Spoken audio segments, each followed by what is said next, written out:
मेरा नाम मलिक यासिर है। मेरा सवाल यह है कि शिया हजरत उमर को बुरा भला क्यों कहते हैं? शियों से पूछो, जितना फायदा सईदना उमर बिन खत्ताब ने इस्लाम को पहुंचाया है, और हदीस में, बुखारी की हदीस है, नबी ने फरमाया मैंने ख्वाब देखा कि डोल खींच रहे हैं, अबू बकर भी, उसमें कमजोरी थी, लेकिन उमर ने आके उस डोल को मजबूती से खींचा, और आपने ताबीर की उसकी कि इस्लाम मजबूत किसके जमाने में होगा? उमर बिन खत्ताब के जमाने में। आप सल्लल्लाहु अलैहि वसल्लम ने फरमाया, हदीस में आता है, रिवायत में है कि शैतान जिस रास्ते से गुजरता, उमर जिस रास्ते से गुजरे, शैतान वो रास्ता छोड़ देता। और कमाल की बात है, अल्लाह ने अपने हबीब के पहलू में जिन दो को जगह दी है वो अबू बकर और उमर है। जितना सलातो व सलाम पैगंबर की कब्र पे पढ़ा जाता है, सारा अबू बकर उमर के लिए भी पढ़ा जाता है। इतना प्रोटोकॉल अल्लाह दे रहा है, उसके बाद भी किसी को उमर समझ में ना आए तो उसकी अकल पे मातम करने के अलावा, तो मातम करना चाहिए लेकिन उसकी अकल पे करना चाहिए। इतना प्रोटोकॉल अल्लाह ने सईदना उमर बिन खत्ताब को दिया। नबी ने फरमाया, लौ कान बादी नबी लकान उमर। दो सहाबा के बारे में कि मेरे बाद कोई नबी होता तो होते, एक हजरत अली के बारे में और एक हजरत उमर के बारे में। हजरत अली के बारे में भी है कि तुम्हारी मुझसे वही हैसियत है जो हारून अलैहिस्सलाम की मूसा अलैहिस्सलाम से थी, लेकिन मेरे बाद कोई नबी नहीं है। और उमर के बारे में फरमाया, मेरे बाद कोई नबी होता तो कौन होते? उमर। और हजरत उमर के बारे में फरमाया, पिछली उम्मतों में इल्हाम हुआ करता था अल्लाह की तरफ से, अगर मेरी उम्मत में किसी पे होगा तो किस पर? उमर पे।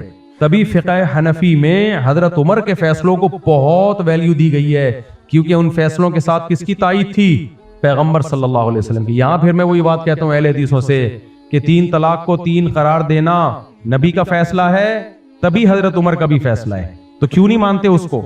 अभी एक अहले हदीस थे, वो अहले हदीस उनको अपना मानते नहीं है, मौलाना इसहाक साहब नहीं, उनका बयान आया है कि जी वो सहाबा 3 को एक इसलिए कहते थे, हजरत उमर से डरते थे। वो माज़अल्लाह हराम बीवी को हलाल कर रहे हैं, किसके डर? हलाल बीवी को हराम कर रहे हैं किसके डर से? हजरत उमर के डर से। कितना बड़ा इल्जाम लगा रहे हो साहबा पे। तो चारों इमामों ने इसी को लिया, 3 तलाक़ें 3 होती हैं, क्योंकि वो कहते हैं हजरत उमर पैगंबर के खिलाफ फैसला नहीं कर सकते। शिया कहते हैं 3 तलाक़ें, कुछ कहते हैं 1 होती हैं, कुछ कहते हैं 1 भी नहीं होती। वो कहते हैं ये उमरी कानून है। तो यहीं से पता चल जाता है अहले सुन्नत का और रवाफिज का फर्क। अहले सुन्नत टूट के उमर बिन खत्ताब से मोहब्बत करते हैं, टूट के। सबसे पहले अबू बकर, उसके बाद उमर। और सीरत अगर पढ़ो ना तो हजरत उमर से मोहब्बत और ज्यादा हो जाती है, यानी हजरत अबू बकर से भी ज्यादा हो जाती है।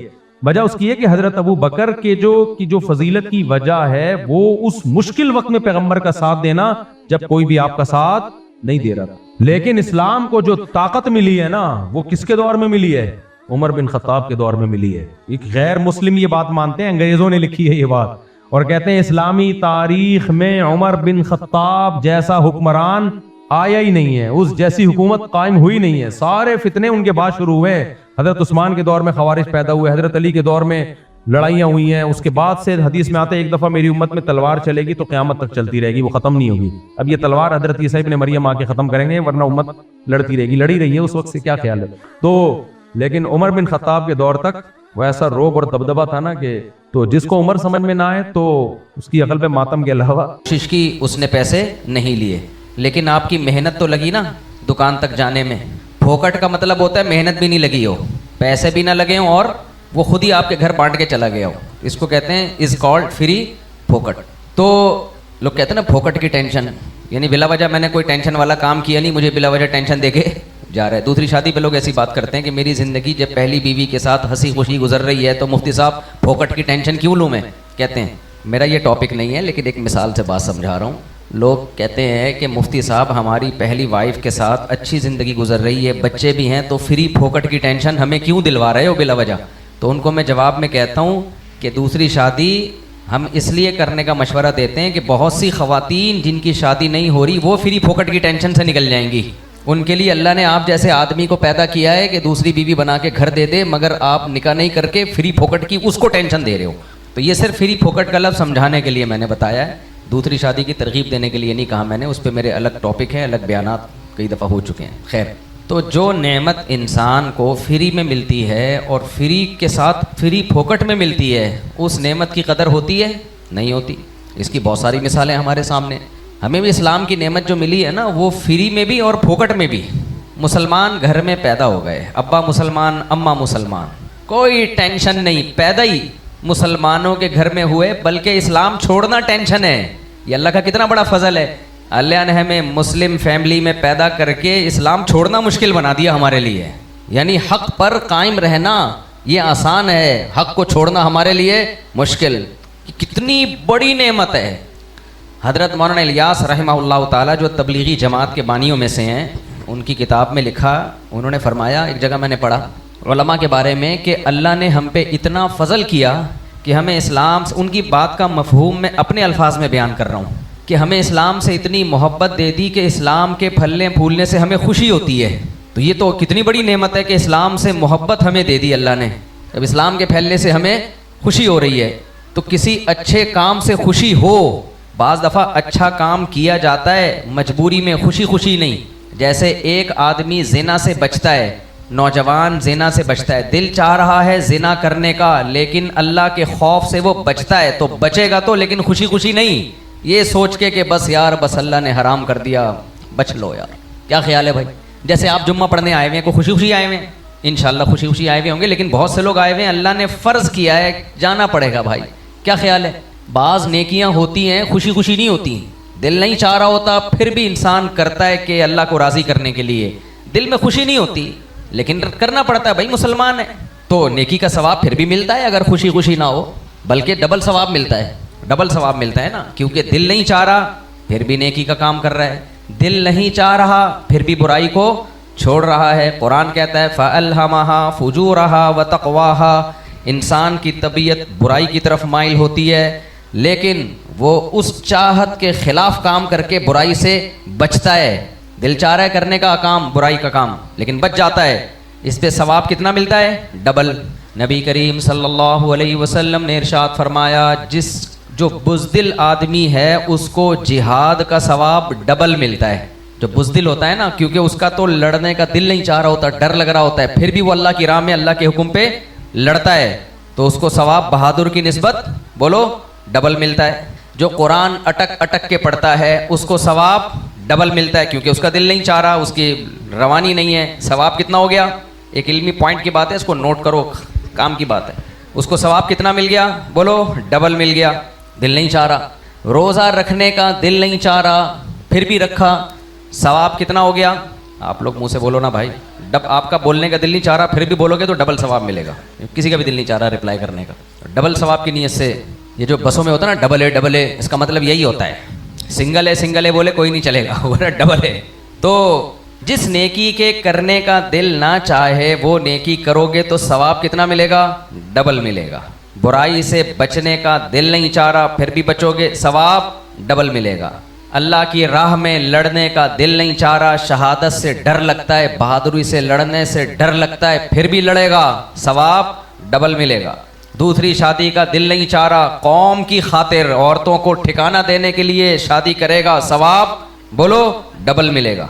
और अगर इस डबल को 4-8 गुना बढ़ाना चाहता है तो बढ़ाने का ऑप्शन भी है, लेकिन याद रखो सिर्फ सवाब मिलेगा, ये ज़हन में रखना।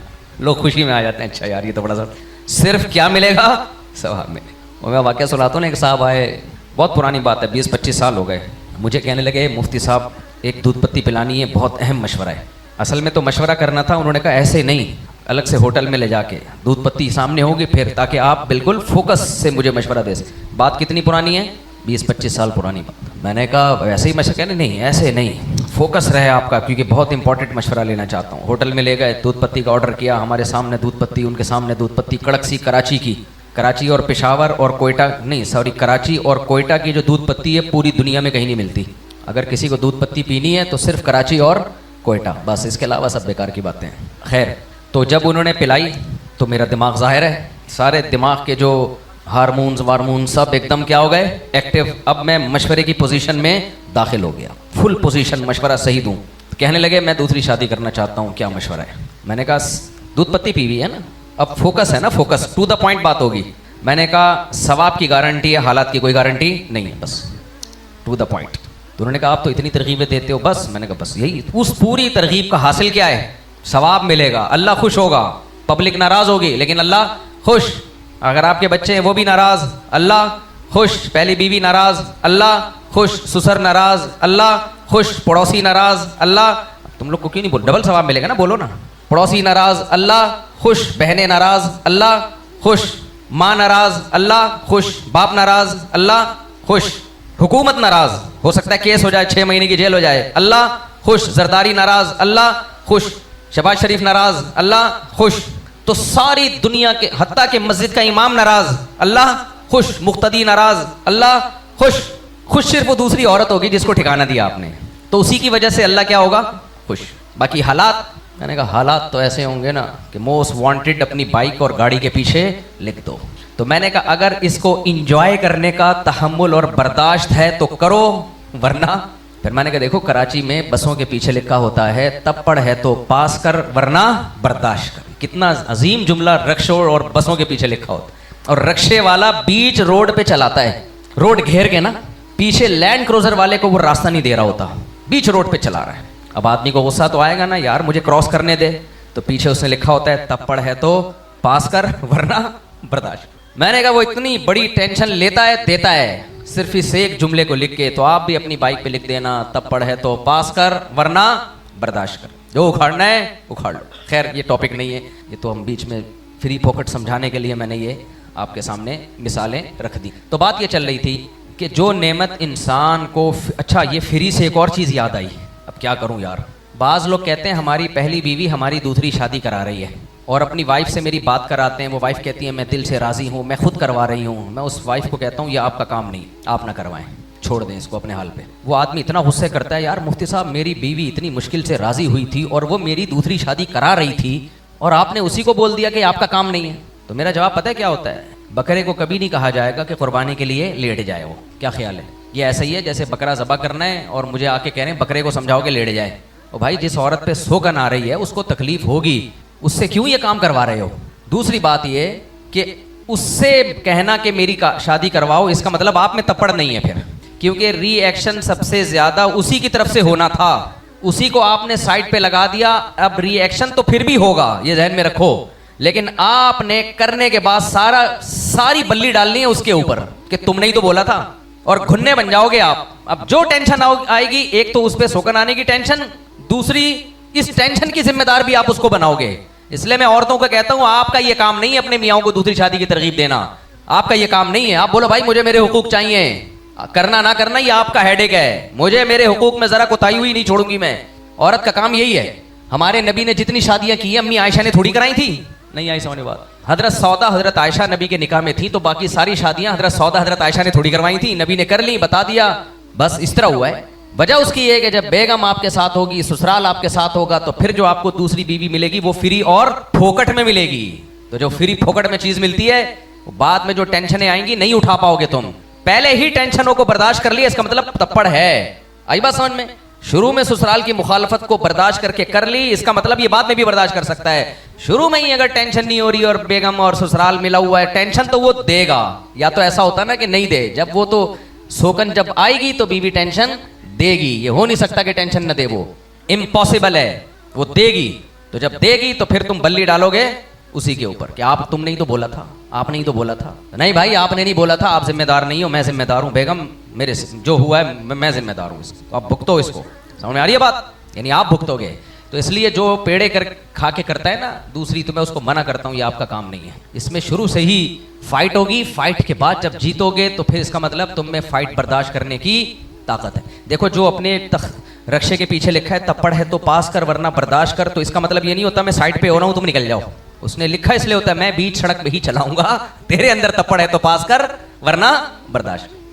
अब हम अब असल टॉपिक की तरफ आते हैं। यहाँ बहुत से लोग नाराज हो रहे होंगे, यार ये फिर क्या है। तो मैं आपसे ये अर्ज कर रहा था कि जो नेमत इंसान को फ्री में मिलती है उसकी इंसान कदर नहीं करता। हमें भी इस्लाम फ्री में मिला है, माँ बाप मुसलमान, चारों तरफ माहौल मुसलमानों का, हलाल मीट मिल रहा है हर तरफ, दाएं बाएं हमें शराब कबाब की महफिलें नज़र नहीं आती। अच्छा कुछ लोग कहते हैं नहीं इतना ख़राब माहौल है। ओ भाई साहब, जब भी अपने माहौल को कंपेयर किया करो दूसरे मुल्कों से कंपेयर किया करो। किसी भी चीज़ को नापने का मयार खुलफाए राशिदीन नहीं है। लोग हमारे कंट्री को जांचते हैं खुलफाए राशिदीन से कि खुलफाए राशिदीन का दौर तो ऐसा था, हमारा मुल्क तो ऐसा है। ना ना ना ना ना ना, आप अपने मुल्क को कंपेयर करोगे दूसरे मुल्कों से, इस्लामी माहौल की बात कर रहा हूं मैं, दूसरे मुल्कों से। आप जितने दूसरे इस्लामी मुल्क हैं सिवाय सऊदी अरब के, जितना इस्लाम आपको पाकिस्तान में नजर आएगा कहीं किसी और मुल्क में नजर, इस्लामी मुल्कों में नजर नहीं आएगा आपको। अभी हम तुर्की गए, बहुत अच्छा कंट्री है माशाल्लाह, बड़ा अच्छा लगा। हम जिस इलाके में ठहरे वहां की खवातीन पर्दा करती हैं, कोई बुजुर्ग रहते हैं वहां पे तो उनसे बैठते हैं, सब पर्दा वर्दा, बड़ा अच्छा माहौल।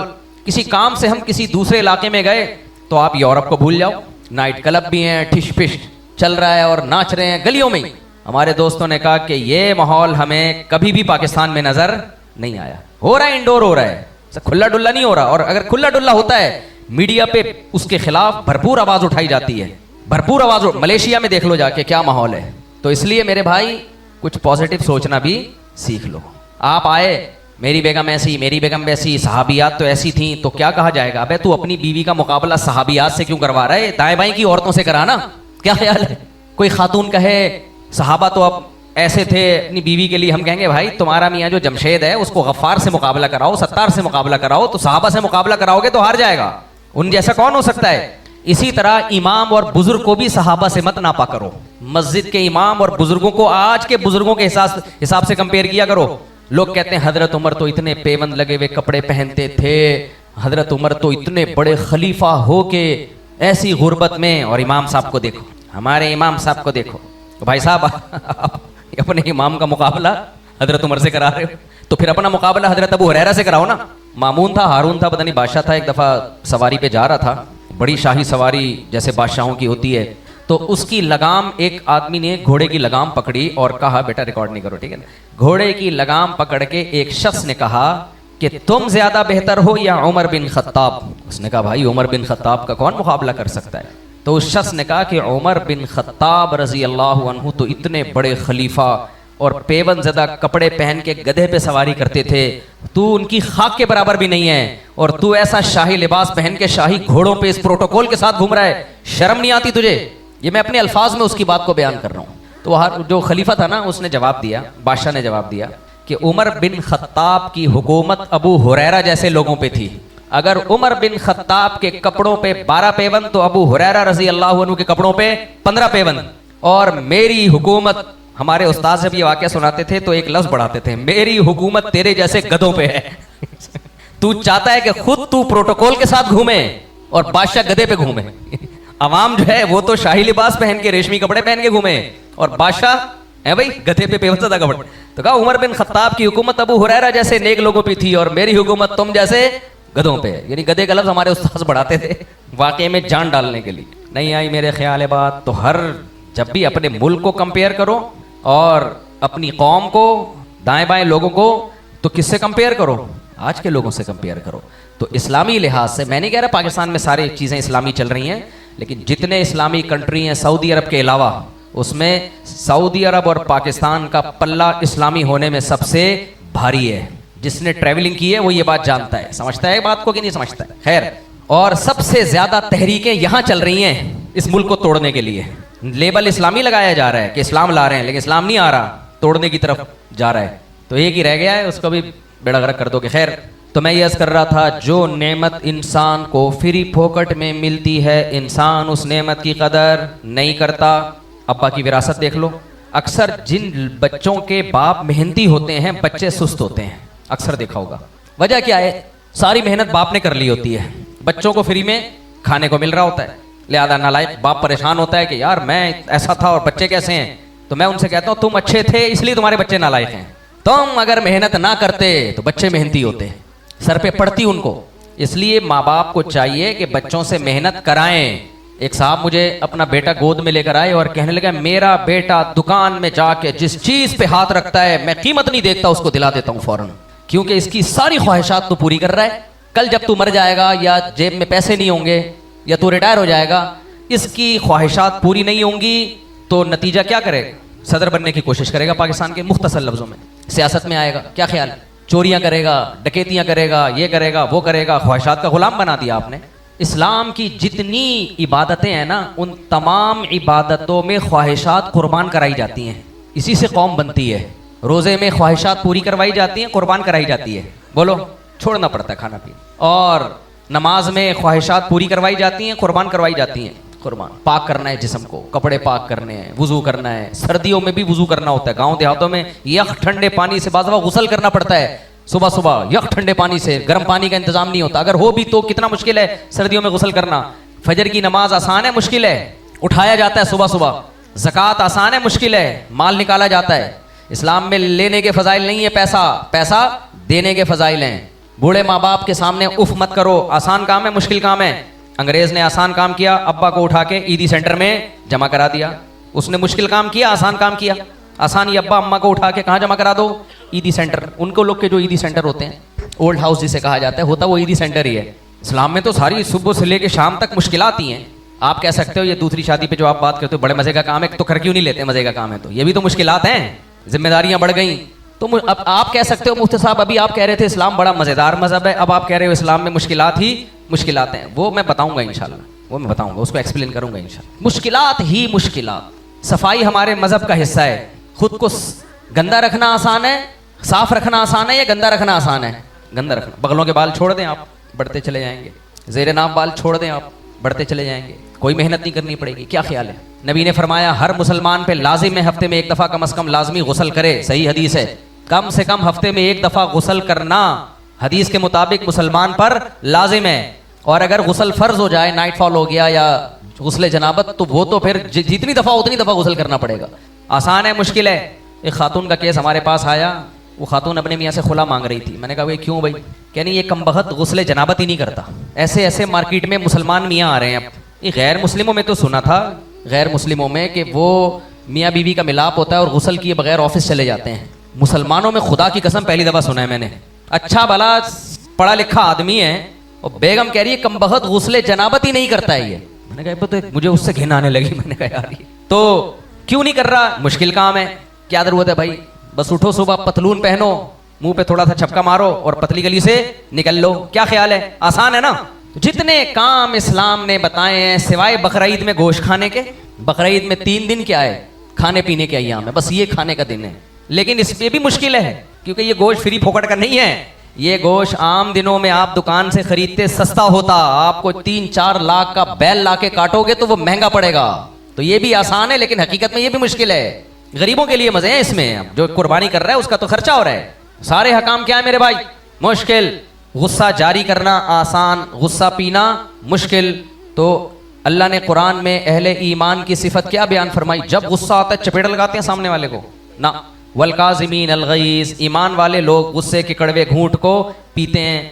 बहुत देख के जारी करते हैं। गुस्सा के जारी करने का मौका भी है या नहीं? वरना क्या करते हैं?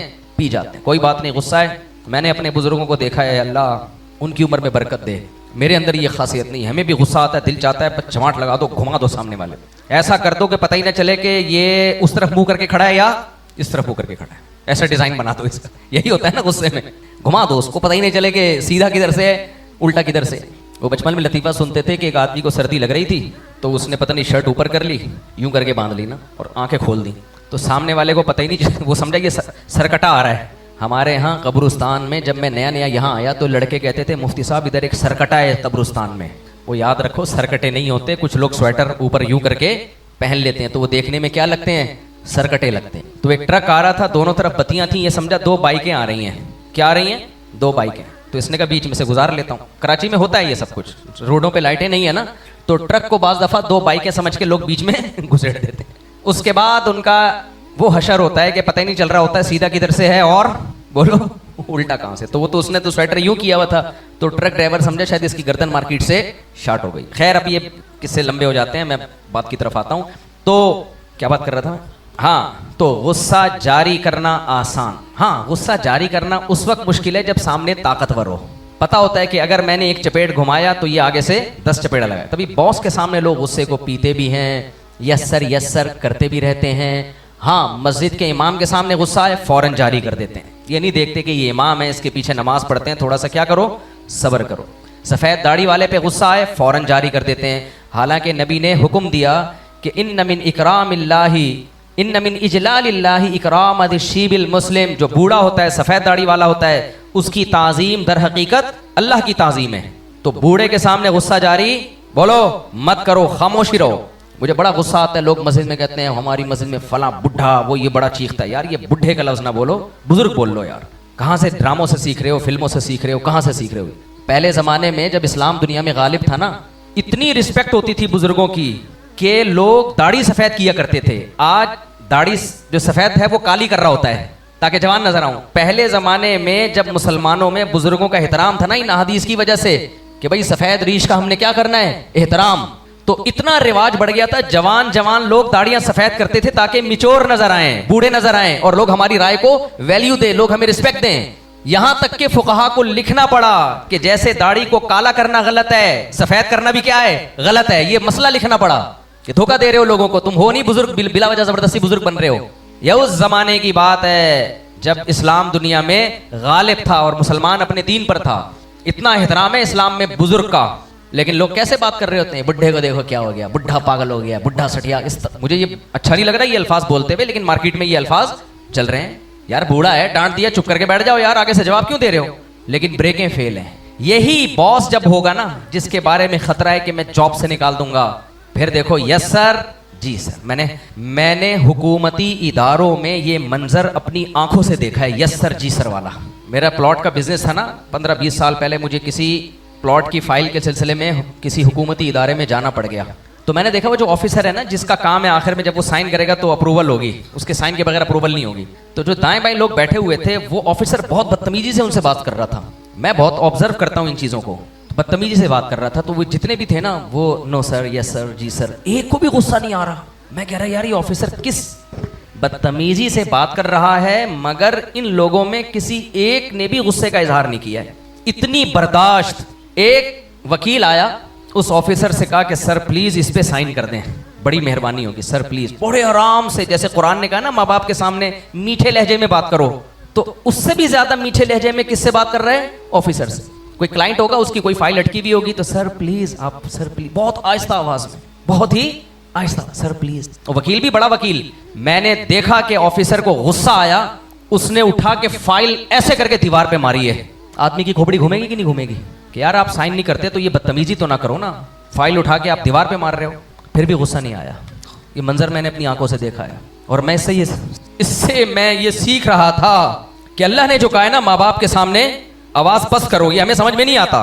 बाप अगर गुस्से से कोई चीज उठा के फेंक दे, औलाद का एटीट्यूड देखो कैसे माथे पे लकीरें आती हैं और कैसे जवाब दिया जाता है। लेकिन बाप के सामने, माँ के सामने और बाप के सामने ये रवैया बर्दाश्त बोलो नहीं होता। लेकिन उस वकील को मैंने देखा कि ऑफिसर ने जब फाइल उठा के फेंकी है ना ऐसे, फिर भी वकील को गुस्सा नहीं आया। फाइल उठा के लाया, फिर सर से रिक्वेस्ट करने लगा, सर प्लीज, सर प्लीज, और बिल आखिर उसने साइन कर दिए। समझ में आ रही है बात कि नहीं आ रही है? तो ये जो कहते हैं ना हमें माँ बाप के सामने जबान चल जाती है, हमसे बर्दाश्त नहीं होता, भाई आपसे बर्दाश्त होता है। दो टेक्निकल फॉल्ट हैं आपके अंदर।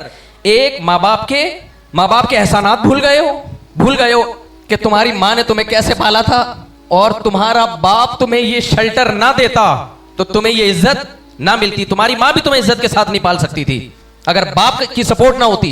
ये भूल गए हो। दूसरा, आखिरत का में अल्लाह के सामने हिसाब भूल गए हो। ये दो फॉल्ट हैं तुम्हारे अंदर। अगर ये दो फॉल्ट ना होते तो जितनी इस ऑफिसर की बर्दाश्त कर रहे हो, खुदा की कसम इससे 10 गुना ज्यादा अपने माँ बाप की बर्दाश्त करते। मेरा ख्याल है नहीं आ रही समझ में बात।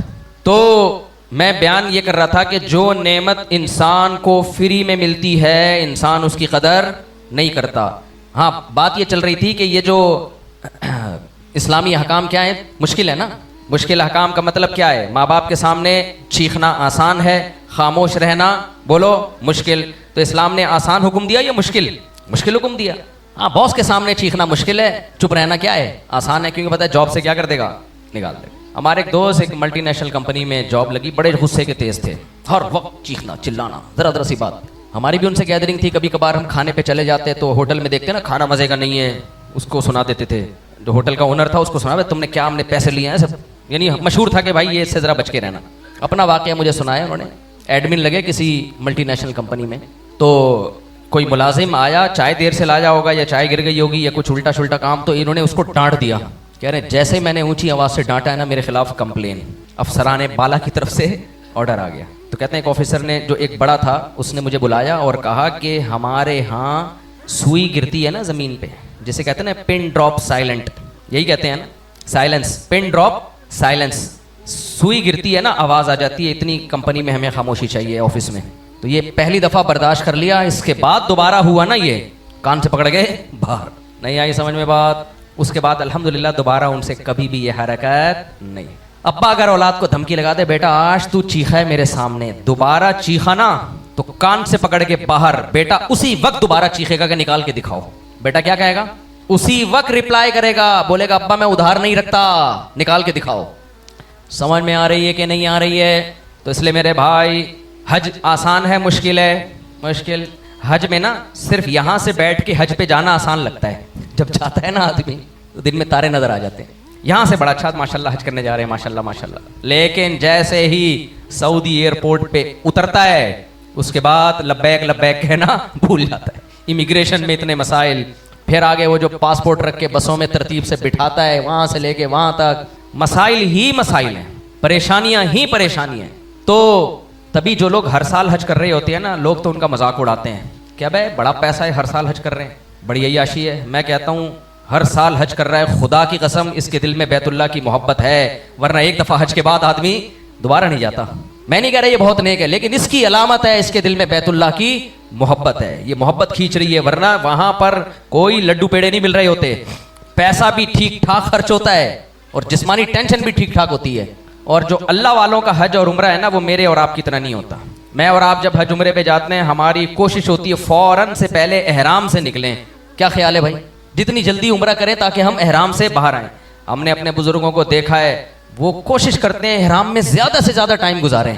क्यों? एहराम की हालत अल्लाह को पसंद है। अजीब हुलिये बन जाते हैं उनके चंद दिनों में, अजीब पुरागंदा बाल, क्योंकि ना नहाए हैं, ना नाखून काटे जा रहे हैं, ना जिस्म के बाल साफ हो रहे हैं, अजीब पुरागंदा हाल। और फिर कितनी टेंशन होती है, दो चादरों में प्रॉपर ड्रेस नहीं है। तो मेरे और आप जैसे लोग तो फौरन चाहते हैं उम्रा करो, बस एहराम से निकलो। हमने अल्लाह वालों को, अपने बुजुर्गों को जिनके साथ हमने हज उम्रा किया, वो कहते हैं लंबा खींचो एहराम को, जितना देर से, क्योंकि हदीस में आता है अल्लाह को हाजी जो है ना, परागंदा बालों वाला मैला कुचैला ज्यादा पसंद है। इस्लाम में मैला कुचैला रहना कोई फजीलत की बात नहीं है, लेकिन हज के अहकाम क्या हैं? डिफरेंट है। तो आसान है मुश्किल है? जल्दी बताओ। मुश्किल है। तो इस्लाम की तो भाई सारी इबादतें क्या हैं? सारे काम ही मुश्किल मुश्किल करा रहा है अल्लाह ताला हमसे। तो या तो इसका मतलब ये कि माज अल्लाह नकले कुफर, कुफर नबाशत, अल्लाह हमें बिला वजह की टेंशन में रखना चाहता है, माज अल्लाह। अल्लाह मुसलमान को खुश देखना ही नहीं चाहता, माज अल्लाह। ये मतलब हो सकता है? बोलते क्यों नहीं भाई? अंग्रेज ने ये सारी टेंशनों से अपने आप को आजाद किया हुआ है, सारी टेंशनों से आजाद। गुसल फर्ज हो गया, सर्दी में कहने फर्ज ही नहीं हुआ, ठीक है ना, तो करने की जरूरत ही नहीं है। बाल साफ करने नहीं, मर्जी, अगर अच्छा लग रहा है तो काट लो, अच्छे नहीं लग रहे तो मत काटो। नहाना है नहा लो, नहीं दिल चाह रहा मत नहाओ। तो अब्बा अम्मा की टेंशन तो वैसे ही मार्केट से क्या है, 4 शादियां क्या करेगा, एक भी नहीं कर रहा वो। कह रहे जब नाइट क्लब खुले हुए हैं, गर्लफ्रेंड मुनासिब रेट पे मार्केट में दस्तयाब है, बल्कि बगैर रेट के दस्तयाब है। ये तो देसी मुल्कों में गर्लफ्रेंड मुनासिब रेट पे मिलती है, अंग्रेजों के यहाँ ऐसा नहीं है, विदाउट रेट पे गर्लफ्रेंड। समझ में आ रही है बात? कोई रेट वेट नहीं है उसका, फ्री फोकट की। अपनी चाय भी कम वक्त खुद पिएगी और आपने अपनी चाय के पैसे खुद देने, फ्री फोकट की गर्लफ्रेंड। तो वो कहते हैं कि जब टेंशन फ्री जिंदगी गुजारी जा सकती है तो टेंशन लेने की बोलो क्या जरूरत। अब आप कहेंगे मुफ्ती साहब आपने बयान शुरू किया था कि इस्लाम बहुत बड़ी नेमत है और इस्लाम बड़े मजे का दीन है, और जितने इस्लामी अहकाम हैं उसमें तो आप टेंशनें ही टेंशनें बता रहे हैं, तो मजे का कहां से हो गया? क्या मजे का कहां से हो गया? इसकी मैं 2 दलीलें दूंगा, एक नकली एक अकली। नकली का मतलब वो जाली नहीं, नकल जो हदीस से साबित है। एक तरफ हमें नबी ने यह बताया कि इस्लाम में परेशानियां हैं, दुनिया मुसलमान के लिए ऐसे है जैसे कैद खाना, ये भी हदीस में। लेकिन दूसरी तरफ हदीस ने हमें क्या बताया? ज़ाक़ तअमल ईमान मन रज़िया बिल्लाहि रब्बा व बिल इस्लामी दीना व बि मुहम्मदिन सल्लल्लाहु अलैहि वसल्लम नबिया। नबी ने फरमाया जिसने अल्लाह को अल्लाह मान लिया, इस्लाम को इस्लाम मान लिया, अपना दीन मान लिया और नबी को रसूल मान लिया, वो ईमान का जायका चख लेगा। क्या मतलब? ईमान का जो मज़ा है ना, वो उसको महसूस होना